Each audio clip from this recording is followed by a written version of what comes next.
being on the receiving end. Sometimes that's not always the most comfortable thing, not always the most enjoyable thing, but it is the most necessary thing in our democracy. Reporters in Gaza were on the receiving end of your bombs. Why did you keep the So, bombs flowing when we had a deal? I'm happy to address questions. We all knew we had a deal. Everyone in this room knows we had a deal, Tony, and you kept the bombs flowing. I'm happy to address questions when we get a chance. Thank you. Order on the mantle of your commitment to Zionism. Did you want to finish? Why did you allow my friends to be massacred? Why did you I'm happy to address your questions when we get to questions. Thank you. Thank you. You helped destroy our religion, Judaism, by associating. Yeah, I have a statement. Yeah, I have a statement to make. Thank you. You waved the white flag before Netanyahu. You waved the white flag before Israeli fascists. I look forward to taking questions when I get a chance to finish my statement. Thank you. Your grandfather was an Israel lobbyist. Are you compromised by Israel? Why did you allow the Holocaust of our time to happen? How does it feel to have your legacy be genocide? How does it feel to have your legacy be genocide? You too, Matt. You smirk through the whole thing every day. You smirk through a genocide. Thank you. And thank you, Matt. Now, I've got a few more things to say, and then I'm happy to take any question about anything, as we've done these past 4 years. About Israel's nuclear weapons, everybody from the ICJ, I was sitting here quietly, and now I'm being manhandled by 2 or 3 people. You pontificate about a free press. You pontificate about a free press. You are hurting me. You are hurting me. You are hurting me. I am asking questions after being told by Matt Miller that he will not answer my questions until I'm asking questions. Wasn't the point of the May 31st statement to block the ICJ orders? You blocked the ICJ orders. Please, sir, respect the process. Oh, respect the process. Respect the process. Well, everybody from Amnesty International, from Amnesty International to the ICJ, saying that Israel's doing genocide and extermination, and you're telling me to respect the process. Criminal! Why aren't you in The Hague? Why aren't you in The Hague? Why? First, the firing stops. Hamas, Israel stop firing. Israel pulls back its forces. Hostages begin to be released. Prisoners come out of Israeli jails and go back. And we surge humanitarian assistance to people who so desperately need it. All of that happens during a 6-week period. But also during that 6 weeks, we have to negotiate the understandings to get to a permanent ceasefire so that Israel pulls all of its forces out of Gaza, Hamas doesn't come back in, and there's the necessary governance, security, reconstruction arrangements so that Gaza can move forward. Is that sorted? That's not sorted. We've worked on it intensely for the last 6 or 7 months, intensely but quietly with Arab partners, with others. I think there's some basic understandings that we've reached, but the ceasefire itself, hopefully, would concentrate minds and get people to agree on what's necessary to get that day after or post-conflict plan in place. So we're speaking as your successor is undergoing confirmation hearings, Senator Marco Rubio. Do you think that the Trump administration will take your ball and roll with it down the line? Or could they say, hey, nice try, guys, but we don't care? Oh, of course, it will be up to them, but not only up to them, it'll be up to the parties and all the people concerned. I think there's a strong impetus among all involved, not only to have this ceasefire that hopefully we'll achieve in the coming hours or certainly days, but to make sure that it's permanent. Israel does not have an incentive to remain bogged down in Gaza with an insurgency, bleeding it, continuing to put pressure on its economy, on its reserves. The Palestinian people certainly don't need a continuation of Gaza. Countries throughout the region don't want that. So I think there's going to be, assuming the ceasefire is reached, strong pressure from all sides to make sure that it becomes permanent. And the best way to do that, I think, is through the work that we've done, but it'll be up to the administration to decide whether to try to carry that forward, whether it has some other way of doing this.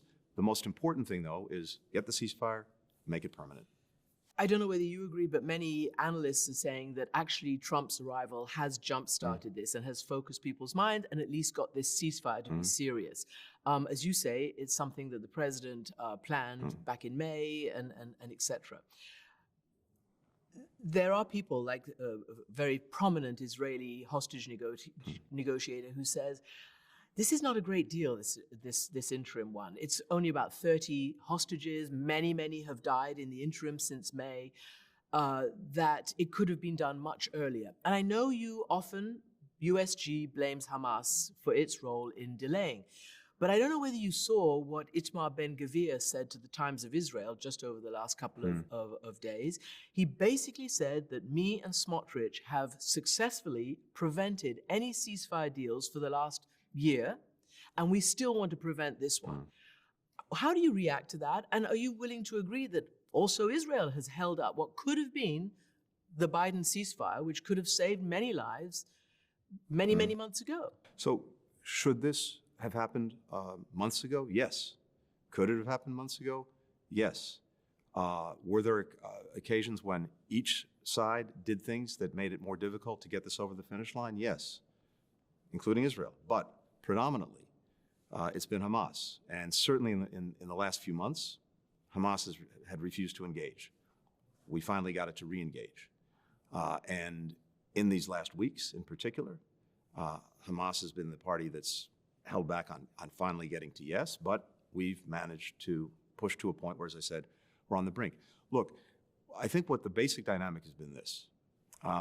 First, what was so important was that there had to be an agreement that this would proceed in two phases, that we'd have these 6 weeks where everyone stops firing, Israel pulls back, hostages come out, prisoners are released, humanitarian assistance goes in, and final arrangements for an enduring ceasefire are made.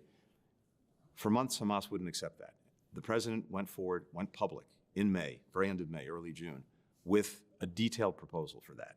And then we went around the world, and everyone came out in support of it, including the UN Security Council.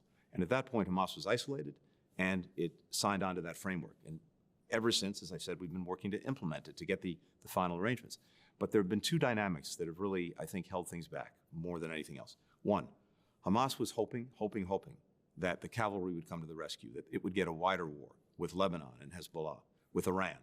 And the actions that we took, along with Israel, made it clear that the cavalry was not coming to the rescue. It couldn't count on that.